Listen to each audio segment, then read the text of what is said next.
একদিকে হলো আঙুর আর অন্যদিকে কিশমিশ। দেখতে গেলে এই দুটোই সবারই খুব প্রিয়, শিশু হোক, যুবক হোক বা কোনো বৃদ্ধ ব্যক্তি হোক না কেন। আর দেখতে গেলে এই কিশমিশ এটা আঙুর থেকেই আসে, তারই অন্য একটি রূপ। কিন্তু কখনো হাটে যান আর গিয়ে জিজ্ঞেস করুন যে এই কিশমিশ আর আঙুর এই দুইয়ের মধ্যে অধিক মূল্য কার। আপনিও নিশ্চয়ই জানবেন যে কিশমিশের মূল্য আঙুরের থেকে অনেক গুণ বেশি। এবার এরকম কেন হয়? এর পেছনে কি কারণ থাকতে পারে?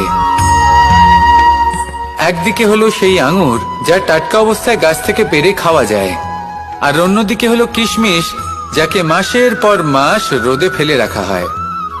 একদিকে আঙুর যা কিনা অত্যন্ত রসালো, আর কিশমিশে কোনো রসই নেই। একটি হলো অত্যন্ত কোমল এবং সুন্দর, অন্যটি অমসৃণ এবং তাতে বিন্দুমাত্র সৌন্দর্য নেই, তাও তার মূল্য বেশি। এইসব কেন হয়? এই কারণেই হয় কারণ সেই আঙুর অনেক মাস পর্যন্ত রোদ সহ্য করে থাকে, কষ্ট সহ্য করে থাকে, তবেই সেই আঙুর কিশমিশে পরিণত হয়। এবার জীবনের কড়া রোদ যাকে সহ্য করতে হয়, তার সাথেও এটাই হয়ে থাকে, তারও মূল্য আপনা থেকেই বৃদ্ধি পায়।